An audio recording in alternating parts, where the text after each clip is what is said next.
this video, I'm going to be talking about some things that you should consider as a mother financially the moment you decide that you want to relocate. Previously, I posted and talked about 5 tips to make money from home. If you have not watched it, you can click on here if you're watching from a telly or from your laptop, and you should be able to go to the video I'm talking about or check the description box for that video. I have another video I want to upload, but I thought this particular one should go first. Why? Because it's a heartfelt video. I want to discuss some heart-to-heart issues with you, mom.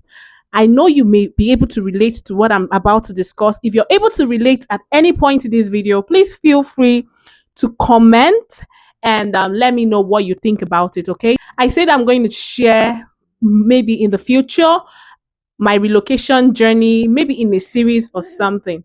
But in this video, I'm going to be talking about some things that you should consider as a mother financially the moment you decide that you want to relocate. Before I relocated to Canada, where I currently reside, I was living in South Africa and I wasn't working at the time, but I was doing my business.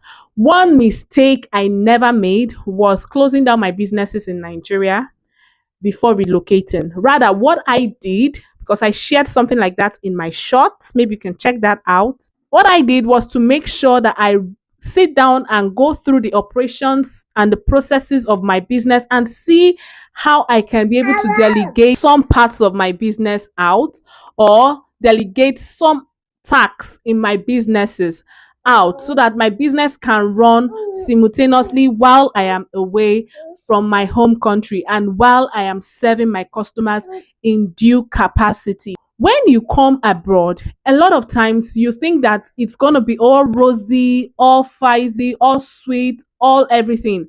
But now, let me tell you the reality. The reality is that when you come abroad, you are actually starting your life afresh.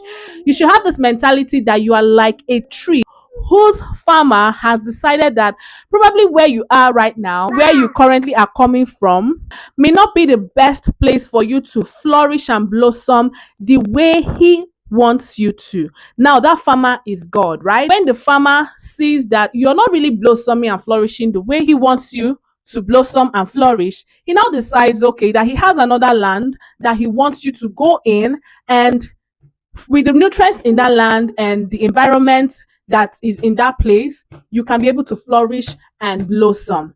What this farmer does is to bring out his shears or his shovels or whatever he would use to kind of uproot you or cut off some roots that you have already had in that previous location, and then plant you again into another location. Now, before you adapt to that new location which your farmer has planted you in as a tree, you would definitely go through some kind of stress, some kind of emotional stress, some kind of environmental stress. These are adaptative moments, okay? Then when you then adapt, you now begin to get rooted in that particular area or in that particular place. By the time you get rooted, you will now be able to start to flourish and blossom. Now, every immigrant mother passes through this particular process. It's just that different people pass through theirs at different times and in different ways. Probably you're in that time of your life right now where you just migrated to a new country and you're having so many culture shocks. You're having to deal with looking for your children's school. You now have to look for jobs. You now have to see how you can start making money and stop spending your savings or converting from your local currency to the current currency of the country where you reside. A lot of things are going on, even telling on your relationship with your spouse, telling on your relationship with your children, and all other things. I'm telling you this because I too have passed through it. One of the ways I've been able to maneuver this stage is to tell myself that this is a new life I am starting and I have to embrace it with everything. Okay, so I have to take my life one day at a time.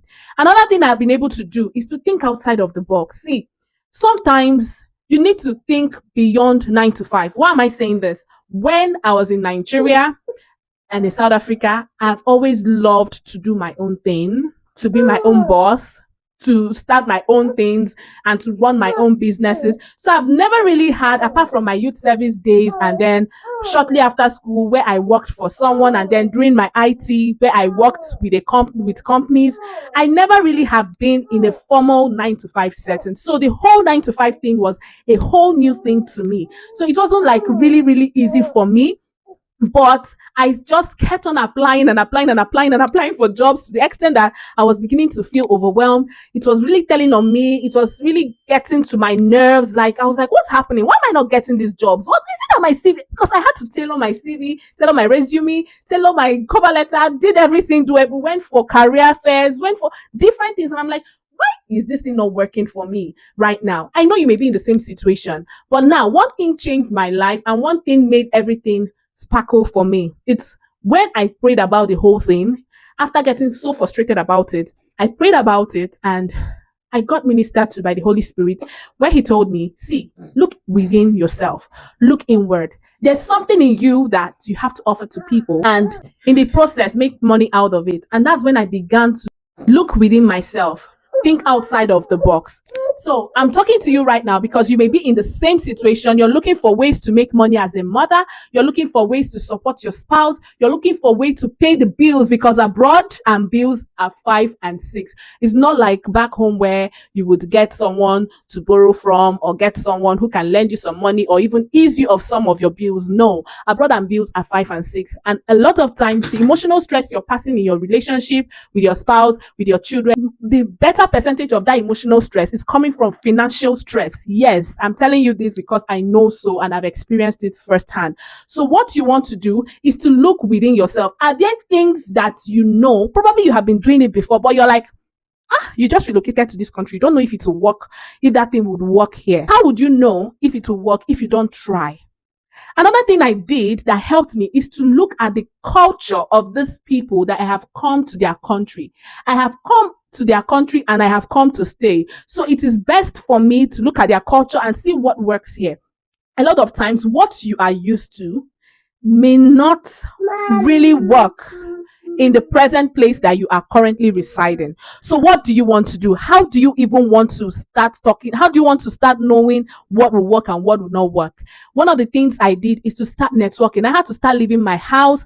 I had to start networking with people. Sometimes I go for career fairs, not just to drop my resume or drop my cover letters, but to connect with people, to know what the environment is like. I even had to take makeshift jobs. I had to take what we would call survival jobs here, just to understand how the terrain here works. I had to start talking to people who are of like mind like me. I even had to make use of the provinces newcomers network. Every province in Canada has their own newcomers network. You can find out what the one for your province or the one for the country where you reside is. So what I did was to make sure that I take part, register with this newcomers network and know what programs they offer. I took some courses. I didn't even know if those courses would come handy. I was just up and about trying to understand the system I'm in, because, hey, how long do you want to keep complaining? It won't help you. So I had to tell myself those things and ask myself, what can I do to make my life better? And in all honesty, those things really helped me when I started to look inward and look at things I can do, or are there things in my business or arms of my business I can actually expand to this area. I thought of all those things and I had to bring up a plan. And that's how I started to really live in this country that I am. So, Mama, I want you to think beyond the box, think outside of the box, look beyond 9 to 5. If at this point you're applying and applying, try to do what I call peer review of your resume. Check out someone's resume, look for a friend who can have a third eye on that resume and check what you're doing wrong. You can even leverage on the newcomers network in your province, in your country, or in the state where you reside, and try to see if they have programs that has to do with resume tailoring and all whatnot. Are there businesses that you think that you can even start? You look at those things, because The thing there and the goal there is that you want to start making this money, right? You want to get to the bag. So you don't want your children to suffer. You don't want to be under emotional stress. You don't want to be under financial stress. And you want to be the best mom for your family, for your children. You want to be the best wife for your husband. So you want to look outside of the box and look inward. There is something that you can do and do very well without flinching or without blinking an eye.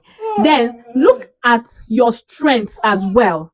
While you're also looking at the availability of the available jobs here, you can also look within you to find your strengths. Where are your strengths? Where does your strength lie?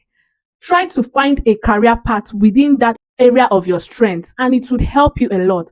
I hope these little tips and things I shared with you can help you to be able to navigate motherhood and navigate finances while you are in the new country that you reside. Do well to watch the next video where I will be sharing some kinds of ways that you can start to earn income as a mother who wants to maximize her strengths and make more money.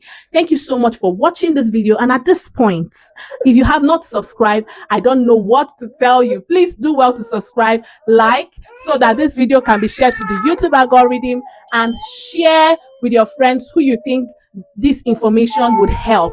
Thank you so much for watching, and see you in my next one. Bye for now.